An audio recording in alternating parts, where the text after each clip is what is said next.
You go from having a business which is, to be honest with you, it was really humming along so well, and then everything just shut down. And it's when you think about it, it wasn't just restaurants in our state or in Australia, it was every restaurant across the globe shut down. So there was just zero demand. So it was really scary, really scary. This is the Deep in the Weeds podcast. I'm Anthony Huckstep. In Japan, Wagyu is revered for its unique marbling and rich, buttery texture. There are a wealth of Wagyu folklore tales of beer drinking to massages, but when Wagyu first landed on plates in Australia during the 90s, it ignited an energy for red meat like never before. Wagyu, like many luxury produce, is often sold through the restaurant trade, a sector now slowly opening its doors again. Where has it left such premium produce like Wagyu? Scott De Bruin is the owner of Mayura Station, where full-blooded Wagyu are living the sweet life on the Limestone Coast in South Australia. Scott, how are you going? Very well, Anthony. Thank you for having me on your podcast. Oh, look, it's great to chat. I've been on the farm and you've showed me around. It's pretty extraordinary what you're doing down there, and I look forward to talking about that in detail. But I wondered if we could start, you've got a product that, is highly regarded throughout Asia and also through, some of our best restaurants in Australia. What was the immediate impact for you with the pandemic, with the restaurants closing? When you say it, it actually just brought a chill down my spine again, to be honest with you.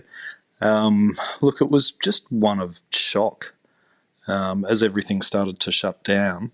And I think we're all sort of... The strange thing for me was that I supply a lot of our product into Asia and into China. And I was talking to our distributors in China and I was aware of what was happening with coronavirus. But for some reason, I just had this thought process like it was happening in China and it wasn't coming here.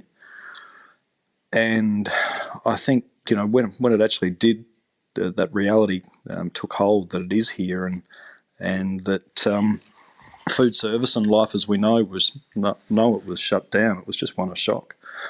Speaking to all our distributors and clients and restaurants, and you go from having a business which is, to be honest with you, it was really humming along so well, and then everything just shut down. And it's when you think about it, it wasn't just restaurants in our state or in Australia, it was every restaurant across the globe shut down. So there was just zero demand. So it was really scary, really scary. And, you've got a product that keeps growing. You can't stop cattle growing, and you also grow all the feed for the cattle. Like, what was your initial immediate thoughts when this sort of hit and you sort of lost all that trade overnight, literally? Yeah, so I guess because there was no... I didn't know what was going to happen to sales. Speaking to our customers, everybody was shut. So your immediate reaction is, oh my God, I'm not going to sell anything. So there would be no income coming in. But as you say, we're a primary producer, so we're a completely vertically integrated operation with 8,500 head of cattle, and they still need to be fed every day, and you still got to run all your employees, because in primary production, it's a seasonal operation, so you can't just pull the pin. You have to keep on forging ahead and planting your crops and getting everything ready, so the expenses still keep rolling in. So it was, we basically sat down and looked at any expenses we thought we could cut out of our business and anywhere that we could try and direct revenue and or try and salvage some revenue. So we started, one of the things we did initially was we went through our cow herd and we said, okay, well, these are lower performing breeding animals. Let's sell them all. We then went through all our bulls and said, okay, well, these animals look like they're not performing as well as what we'd hoped, so let's sell them. And we ran through and we basically, I guess, did a big cull of animals that we thought weren't in our top end or our top production animals. So we sold those to get some income in. We actually, at the same time, we'd organised, and I'd been working on for the best part of 12 months to have our first ever on-property stud sale. selling some of our most elite genetics, and that was on March 26th. So we had the sale all organised, and it was a big event happening here. And I guess everything started shutting down, so the sale moved to be online, and that was very nerve-wracking. Given speaking to everybody across, internationally and here in Australia, everybody was just in panic mode. So we didn't know how that was going to go, but we still forged on with it. And fortunately for us, that was actually a big success. So we were really lucky in that situation, and that bought us a bit of time, and took the pressure off initially. And then we just started working on where are we going to start placing product, because we just needed to keep on producing. As you say, the farm must still keep operating. It doesn't just shut down. And you've got an award-winning restaurant on the property as well. What's happened with that? That's I guess it's kind of reliant on tourists too, which has been difficult. What's happened with the restaurant? Yeah, the restaurant couldn't trade. Same as all restaurants across Australia. It was you couldn't have any guests. Initially, our full-time and part-time staff, our main concern was keeping them employed, because you build up such a great team of quality people, and you don't want to lose them, and you also want to keep them motivated. So we had to think about ways that we could keep them busy. And they were fantastic through it, I have to say. I mean, all of them were incredibly nervous to start off with, as I'm sure everybody you've spoken to has been like that. But we pivoted, like so many restaurants in Australia. We started doing pre-packaged meals for people. So we'd do the preparation so people could take those meals and cook them at home. We started doing retail sales from the restaurant of beef packs and so forth, and that was really well supported by the community, I have to say. We were really happy with that. We started the low and slow movement in Australia has kept on growing, and we've got a big smoker out here at the restaurant, so we started smoking briskets and selling them in the local supermarkets and doing all those sorts of things just to make sure everybody was really challenged, I guess, because that was the other thing, because everyone was going home and wondering just about all the uncertainty. So we thought we just have to keep on challenging ourselves and keep on trying to deliver a product out into, even if it's just our local community, that people would really enjoy. So it became a bit about menu creation and research as well at the same time. Yeah, your product is, really at the top end in regards to beef, because there's Wagyu and there's Wagyu and there's Wagyu. So can you tell us a bit about what's different about Mayura Wagyu and what you do there? Sure. So we started producing Wagyu a bit over about 25 years ago, and we're a family business here. And what we've done was we actually imported in full-blood Wagyu cattle from Japan. They came in via America, and they arrived here back in 1998, and we've embarked on building a large breeding herd here at Mayura Station. So the whole concept around our business is to be a one-source operation, so that it's a completely vertically integrated operation. So we're breeding all our cows. We actually grow the majority of our crops that we use in our feeding program. The animals are grown right here on the Limestone Coast, so they'd never move off the property. We then take all that product through the value chain, and we retain ownership as a branded beef product, which we then sell here in Australia, but also globally. And some of the things that we've done over the years, we've really focused on ration development, or nutrition, if you like, to produce a product which is really quite unique, that can stand out in the marketplace. And one of the things that we've done is we've developed what we call our flavour ration, and it gives Mayura a really unique flavour that makes it stand out, and it's distinct from other brands. And one of the things we feed here that's a little bit different is we feed chocolate to our cattle. And how did that come about? Can you tell us a story about how you would introduce that to cattle? Well, it was really interesting, actually, because what happened was I was working with a gentleman by the name of Shogo Takeda, and he was the guy that we actually purchased our cattle from. And he was teaching me about, what you have to do in feeding these cattle to get the best results. And he basically sat me down and said, these are all the ingredients you need to feed your cattle. But the problem is some of those ingredients are only available in Japan, or alternatively, some of those ingredients are actually produced in Northern Australia, and we're right down south, so we actually didn't have access to some of those products. So what we sat down and did is we said, okay, well, what are the nutritional aspects of these different ingredients, and what possible alternatives could there be? And one of the ingredients was it was incredibly high in energy, but it had quite a lot of fat in it as well. And we couldn't get access to it, so we came up with this specific mixture of chocolates and biscuit meal, and it had a lot of sugar, hence a lot of energy in it. And we started feeding that to the cattle. The cattle absolutely love it. They follow you around the pens if you've got a bit of it in your back pocket. And we started feeding that to the cattle, and then our customers were saying, we look at your beef and, we put it side by side against other Wagyu. It looks the same, but yours tastes so different. And it's really this specific ration, this flavour ration that we've come up with that gives it its unique flavour and unique appeal. Have you had any challenges with it, and what has the response been from chefs globally in regards to your Wagyu? I think overall it's been really, really positive. Initially, we didn't tell people about it because I thought about it as like, this is our secret ingredient that, we're providing, and I didn't want people to know what it was. But then I thought, well, actually, that's pretty silly, isn't it? Because if you don't tell people what you're doing, how are they ever going to know? So we started to tell all the users of our product about it, and I have to say, the response is always really positive, because chocolate's something you can relate to. There's not, most people really enjoy it, and when you tell people that the cattle are eating it too, you generally just get a big smile on everybody's face, and they think, oh, okay, I like it. It's a good idea. Can you tell us a bit more about sort of the lifestyle that they live? Obviously they've got an interesting diet.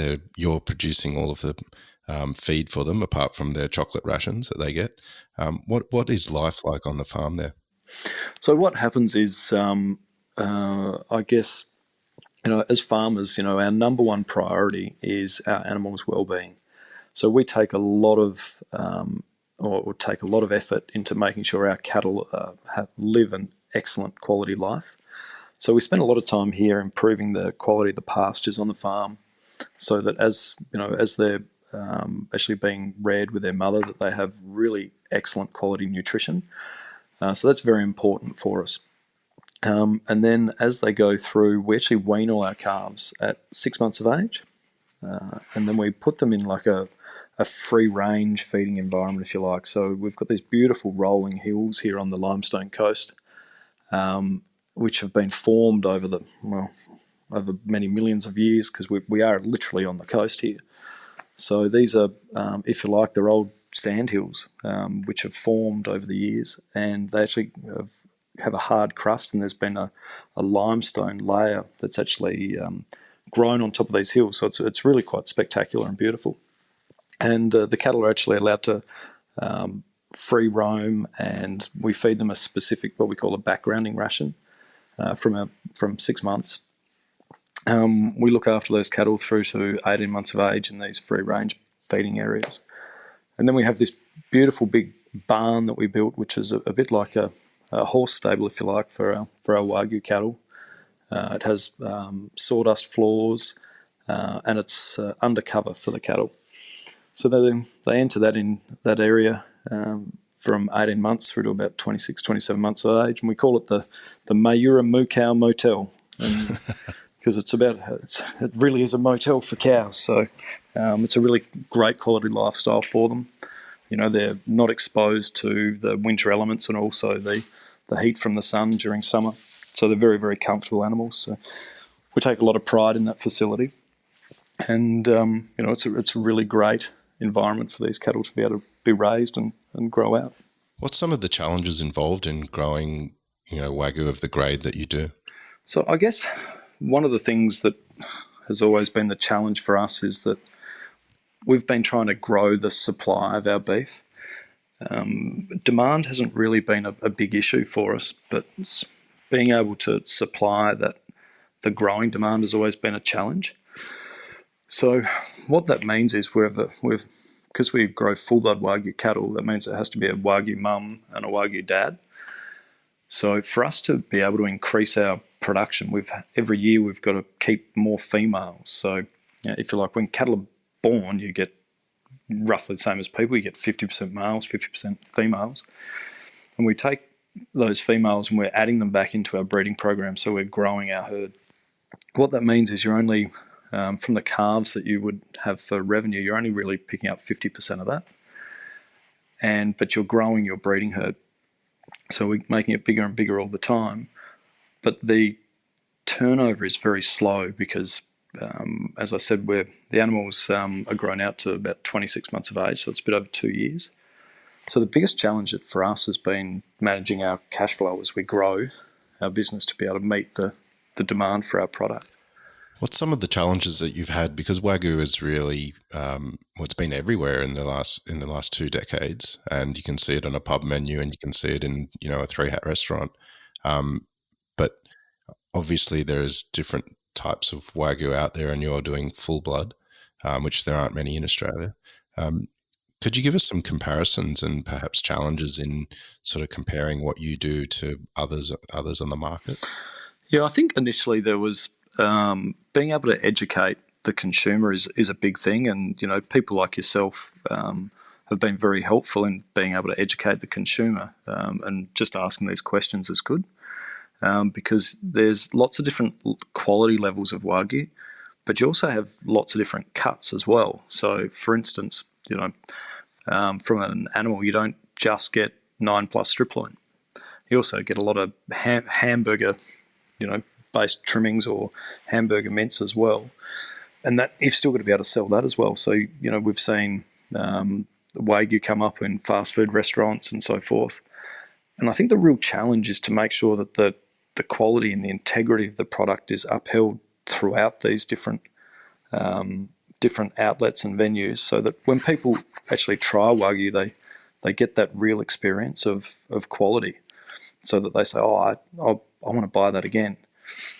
And I think that's been a real challenge out there as the industry has been evolving, but it's getting better and better all the time, with the quality level of Wagyu here in Australia continuing to improve.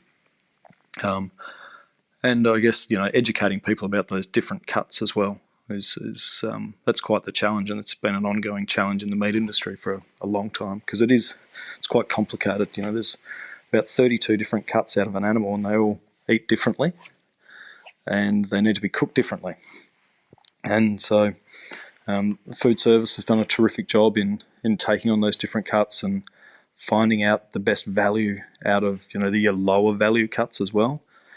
And they've become very popular. Things like flank steak and skirt steak and so forth throughout the hospitality sector has become really, really popular. And it's got a great flavour profile as well.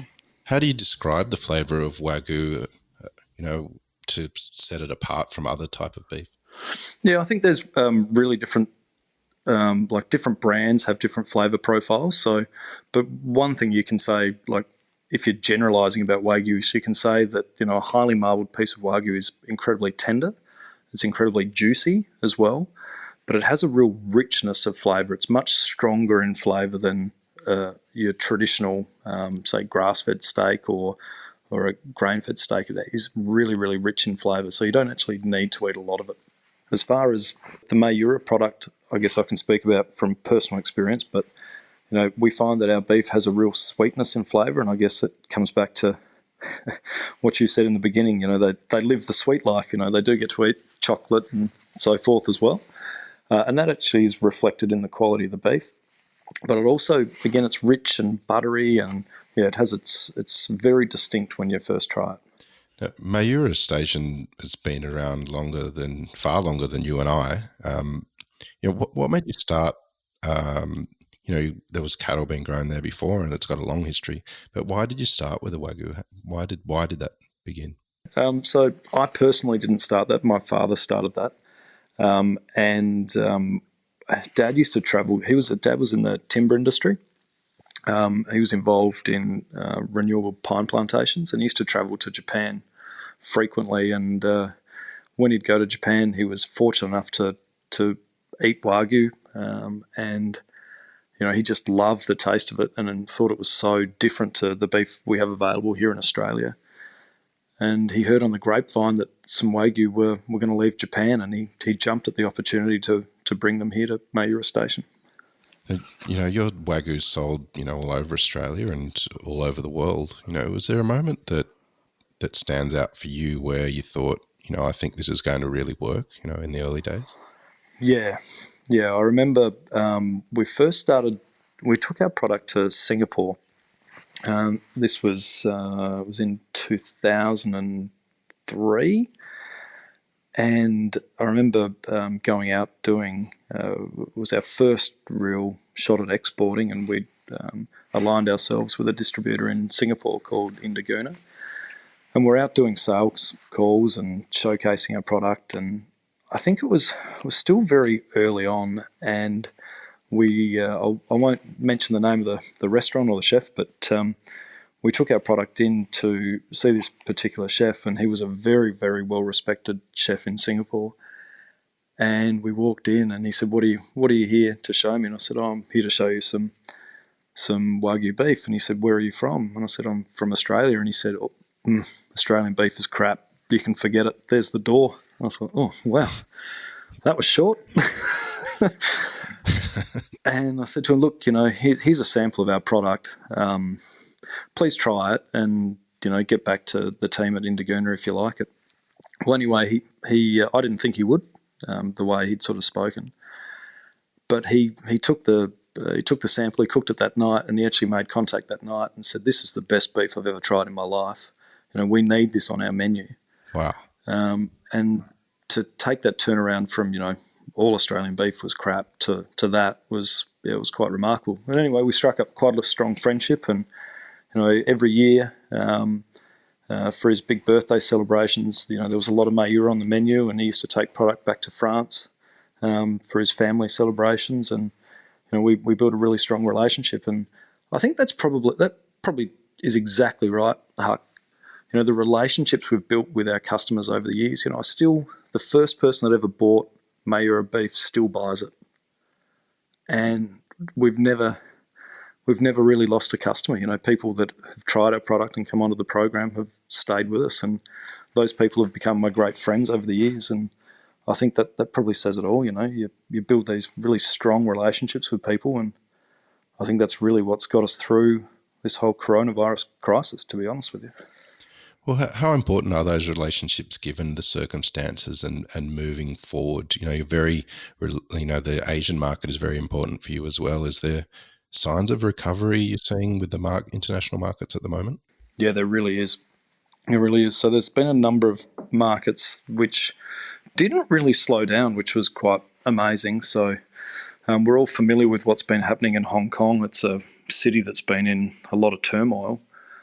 But we actually found through this whole situation that their demand actually increased, which was quite phenomenal.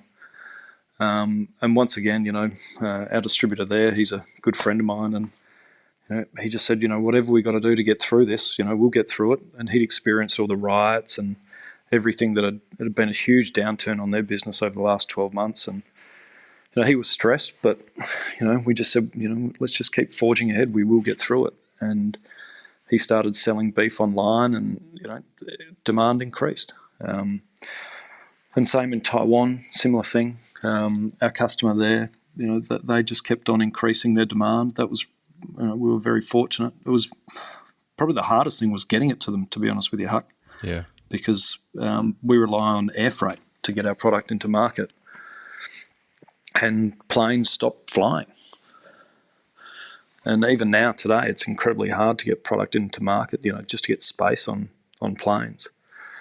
And the costs have gone through the roof to do that. So that's probably one of the biggest struggles. China's consumption of our product has increased as well. And we sell some product into the Middle East, into Dubai. That did have a short hiatus. They missed a month's order, but they're starting to come back online too. And probably the best market indicators was talking to the guys in Hong Kong, because they went through the staged restrictions, or the restrictions lifting as well, and the food service sector kept having different rules. So it started off at half capacity, and then it moved to how many people per square metre, and they have navigated through it. But the hospitality sector is starting to get busier there as well, and opening up really strongly. And I think the big concern for everybody was how would people survive, and how would they reopen and get going? Would people come out and dine? And what they're seeing is, people are coming out and they're dining, which is terrific. Has this situation changed your perspective on what you want to do with your brand and with the cattle at all moving forward? Probably gave me a bit more perspective on my personal life, Huck. I think one of the real positives out of this was, and I'm sure many people would agree, was we got to spend more time with family, which was, it was really, really a positive thing. Everyone was very stressed throughout it, without a doubt. But we did get to spend time with our loved ones, our immediate loved ones, I should say. And I know for some people, they weren't able to because they might have been in different states or different countries. So I do feel for those people. But where we are in regional Australia, we were very lucky. My family all live with me, so I got to spend more time with them, which was wonderful. So normally I'm busy flying around the world selling products, so to be back home and spending time with them was terrific. As far as how we go in continuing to grow our business, we'll probably be a little bit more conservative initially, make sure we've got a bit more put away for the rainy day. So a little earlier, you're talking about all the different cuts there are to the animal and how they all need to be sold if you're going to be in the business of growing animals for humans to eat. What are some of the cuts that are your favourites, and how would you cook them?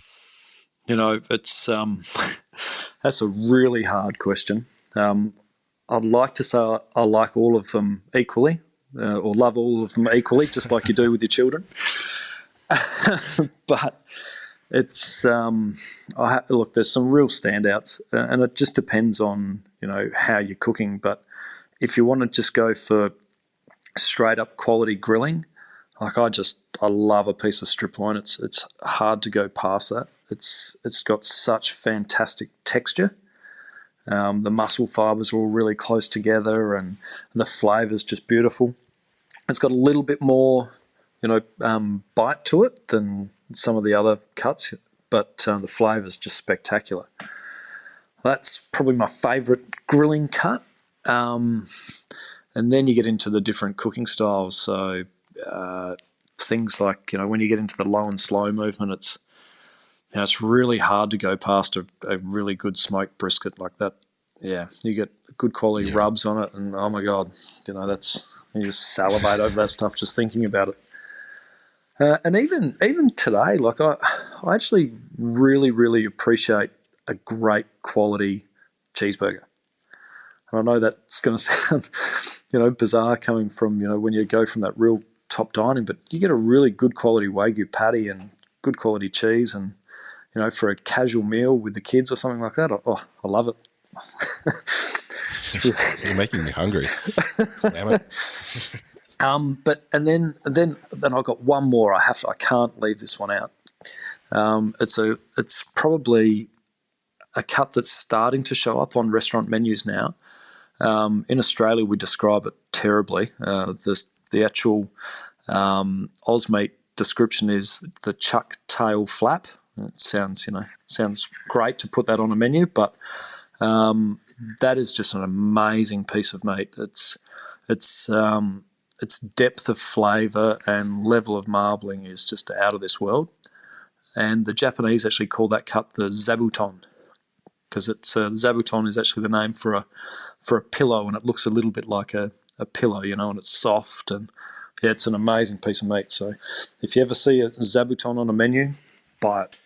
Well, how do you feel eating your own Wagyu in restaurants, and has there been a real standout experience in that a chef's done something pretty amazing with your Wagyu? Well, I tend to always want to buy it when I see it on the menu. So if we're out dining anywhere, people think I'm a bit weird that I want to buy it, but I just, I really want to try it and see what the chef's doing with it. And I've probably tasted it with them in the kitchens, but it's great then to be able to share it with your guests as well. There's some really fantastic ways of utilising the product.